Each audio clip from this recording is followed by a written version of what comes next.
இந்த பிரியாணி கேங்க ரோஸ்ட் பண்ணுங்க, சும்மா விடாதீங்கன்னு இதுக்கு தாங்க ஐயா சொன்னாங்க. ஒரு வழியாக கடைசியில் அதை பண்ணீங்க, நல்லது. ஸோ எனக்கு வந்து நேற்று சாச்சனாவும் ஆர்ஜே ஆனந்தியும் வெளியானதில் பெரிய உடன்பாடு இல்லை அப்படின்னு தான் சொல்லணும். பிகாஸ் ஆர்ஜே ஆனந்தி இப்போ தான் நேர்பட பேச ஆரம்பிச்சிருக்காங்க. அண்ட் சாச்சனா கடந்த 2 வாரமாக சூப்பராக விளையாண்டுட்டு இருக்காங்க. இந்த சமயத்தில் இவங்க 2 பேரையும் வெளியேற்றினதுல சுத்தமாக உடன்பாடு இல்லை. சத்யாவும் ரஞ்சித்துன்னு சொல்லிட்டு 2 பேர் மிச்சர் சாப்பிட்டுன்னு ரொம்ப நாளாக இருக்காங்க. அவங்கள வந்து வீட்டுக்குள்ளே வச்சுக்கிட்டு இவங்க 2 பேரையும் விளையாட ஆரம்பிச்சிருக்கிற 2 பேரையும் வந்துட்டு வெளியே அனுப்பியிருக்கீங்க. சத்யா இன்னும் விளையாடலை.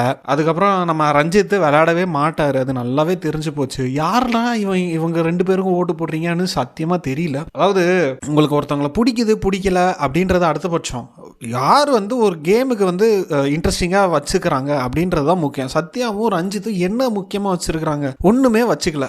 அட்லீஸ்ட் இந்த வாரமாவது அவங்க 2 பேரையும் வெளியேற்றுவீங்க அப்படின்னு பார்த்தா இந்த வாரம் வெளியேற்ற மாட்டீங்க போல இருக்குது. எனக்கு என்ன சொல்கிறதுன்னு தெரியல. ஆனால் இந்த சத்யாவும் ரஞ்சித்தும் இருக்கிறத விட சாச்சனாவும் ஆர்ஜேன்னு இருக்கிறது எவ்வளவோ மேல் அப்படின்னு நான் நினைக்கிறேன். ஸோ நீங்கள் என்ன நினைக்கிறீங்க? உங்களுக்கு வந்து உடன்பாடு இருக்கா இல்லையா அப்படின்றத கமெண்ட்ஸில் சொல்லுங்கள். அதே மாதிரி பிக் பாஸ் சம்மந்தமான கான்டென்ட் வேணும் அப்படின்னா என் சேனலை ஃபாலோ பண்ணிக்கோங்க. இன்னும் நிறைய பேருக்கு ஷேர் பண்ணுங்கள். நன்றி.